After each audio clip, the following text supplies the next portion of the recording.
नमस्कार। मेरो नाम डाक्टर सुधा शर्मा हो। म स्वास्थ्य तथा जनसङ्ख्या मन्त्रालयको मन्त्री हुँ। आज यहाँहरूसँग कुरा गर्न पाउँदा मलाई धेरै खुसी लागेको छ। हामी पाठेघरको मुखको क्यान्सरको बारेमा कुरा गरौँ है। पाठेघरको मुखको क्यान्सर महिलाहरूमा हुने गम्भीर जनस्वास्थ्य समस्याहरूमध्ये एक हो। नेपालमा औसतमा हरेक दिन 6 जना महिलाहरूमा पाठेघरको मुखको क्यान्सर देखिन्छ। यसमध्ये 4 जना महिलाको यस रोगका कारण ज्यान जाने गरेको छ। सुरुकै अवस्थामा यो रोगको पहिचान भयो भने उपचार गरेर निको हुन्छ। तसर्थ 30 वर्षभन्दा माथिका सबै महिलाहरूले नियमित रूपमा पाठेघरको मुखको परीक्षण गराउन समेत म अनुरोध गर्दछु। यो रोगको प्रमुख कारण HPV भन्ने भाइरसको संक्रमण हो। सो भाइरस विरुद्धको खोपबाट यो रोग रोकथाम पनि गर्न सकिन्छ। त्यसैले आज हामी खोपको बारेमा विशेष कुरा गर्दैछौँ। पाठेघरको मुखको क्यान्सरलाई नेपालमा निवारण गर्ने उद्देश्यले गत वर्षदेखि नै HPV खोपलाई नियमित खोपका रूपमा सुरुवात गरिएको छ।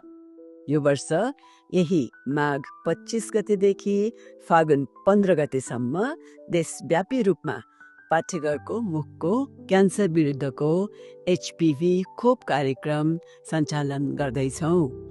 अत्यधिक चिसो भएका केही हिमाली जिल्लाहरूमा भने यो कार्यक्रम चैत वैशाखमा सञ्चालन गरिनेछ। अब नियमित खोप कार्यक्रम अन्तर्गत कक्षा 6 मा अध्ययनरत सबै छात्र तथा कुनै कारणवश विद्यालय बाहिर रहेका 10 वर्ष उमेरका किशोरीहरूलाई HPV खोप दिइँदैछ। साथै गत वर्ष सञ्चालन भएको HPV खोप अभियानमा खोप लगाउन छुटेका तर हाल 7 देखि 10 कक्षासम्म अध्ययनरत छात्राहरू तथा विद्यालय नजाने छुट्नुभएका 11 देखि 14 वर्षसम्मका किशोरीहरूलाई पनि यो खोप दिइनेछ। यो खोप मुख्यतः विद्यालय केन्द्रित खोप केन्द्रहरूमा दिइनेछ।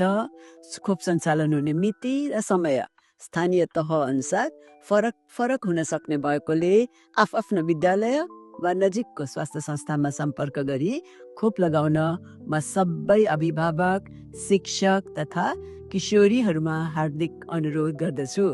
महिलाहरूको जीवन रक्षा गर्ने यस महत्त्वपूर्ण कार्यलाई सफल बनाउन सबैको सक्रिय सहभागिताका लागि हार्दिक आह्वान गर्दछु। यो खोप निशुल्क छ, सुरक्षित छ र यो खोपले जीवन रक्षा गर्छ। हामी सबै लगाउँ र लगाउनलाई प्रोत्साहित गरौँ। धन्यवाद।